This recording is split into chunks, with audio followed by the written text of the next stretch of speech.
So I'm in this hospital and I'm blind. Then Can't walk. I'm paralyzed. So all my body is full of wounds, but sores.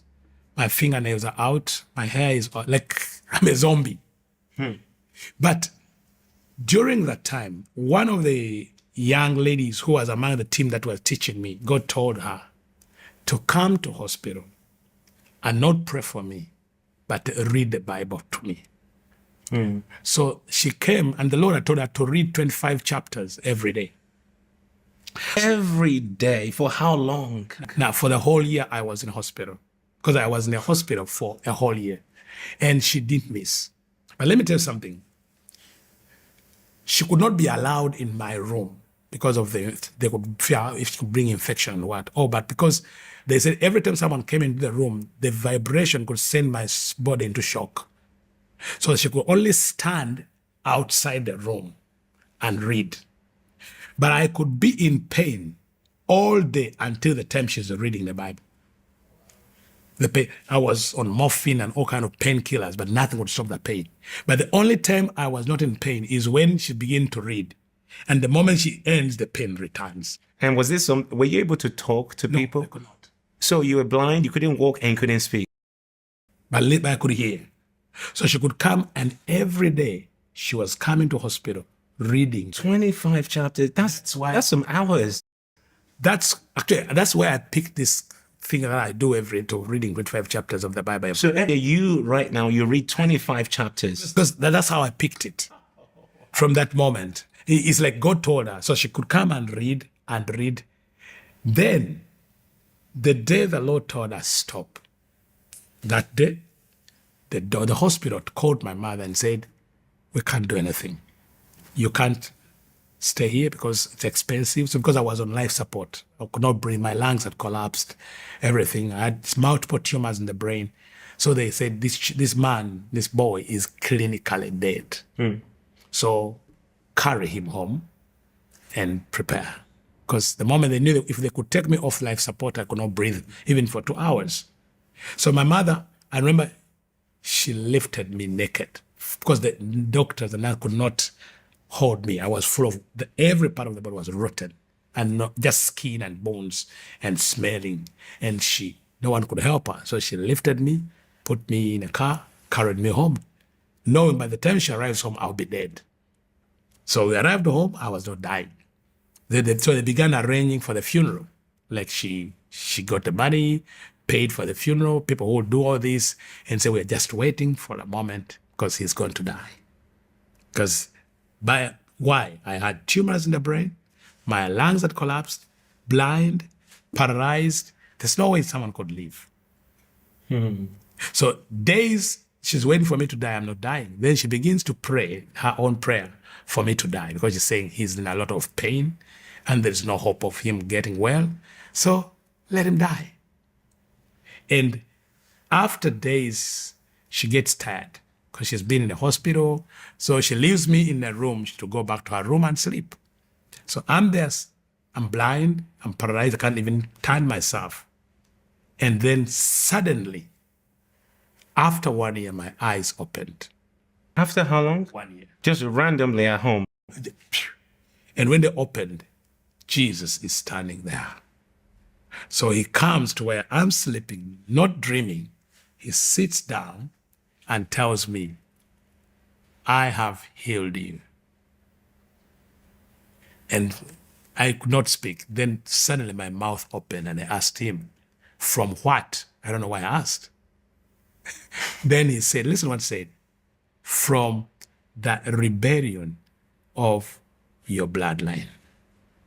Then he told me, go heal my people. He walked away. I stood up. I went to my mother's room. I called her. She couldn't believe. To her, she thought, now that's a sign of someone going to die. So she began calling people, please arrange me. I said, no, Jesus has been here. Jesus has been here. And she couldn't believe. I was walking, I was seeing, and I've been cancer-free up to now. This has been mind-blowing. This has been refreshing, stirring, challenging. So many things stirring in my heart right now. One is which I want to go home and pray after hearing this. So that's a good sign. When you're hearing these testimonies and you're stirred to seek God more, it's a good sign. So I wanted to go back to what you told us in the beginning, this marriage covenant you entered into and how that started to affect relationships. You touched on that a bit, but how God eventually delivered you from that is quite important to share that. Because as I said earlier, many Christians don't believe that deliverance is something Christians need. They think, once saved, it's fine, everything is done, the old is passed away. Yes, that's true, but there's still some sanctification and some things that God does with the soul to bring a wholeness. So can you just talk us through the journey God took you through? So after my healing, God healed me from cancer, and I began ministry. People were coming, people were healed, people were getting all kinds of miracles. But I saw a pattern in my life. I could not get in any relationship because of the fears that had happened to me, and also I had seen all these kind of things that have come in, girls dying. So in the area of marriage, I gave up. The other area that I was seeing in my life, though I was now believing God, there was extreme poverty amidst people being blessed. The people were blessed, they could come to the church. I had started ministry at church and blessed, but no, I could see there was a lot of suffering. So I'm asking the Lord, actually I came to time to believe that it was the way of serving God in poverty. So I said I'll never marry. Then one day I'm in my small office, and this young lady comes in. She had her face deformed. She had been attacked. She had gone to hospitals, and they said, we can't see your problem, but her face was deformed, like the mouth this side, the eye this side. You could not know that this is a person. Wow. So I look at this deformed face, and when I say, what? And then I hear the voice of the Lord says, that's your wife. Wow. I said, no, it can't be. It can't. No way. But I've had. There's that moment you've had, but you don't. And I said, God, of all the women on earth, this one with a deformed face. So she sits there and begin to tell me how she's been under witchcraft because of she was a pastor's daughter. She got attacked. And so as she's talking to me, in my heart, in my mind, I say, I'm not going to pray for her because I don't even have to keep coming. So I'll not pray. I just pretend I'm praying. Then she goes because I don't want her to come of what I've had.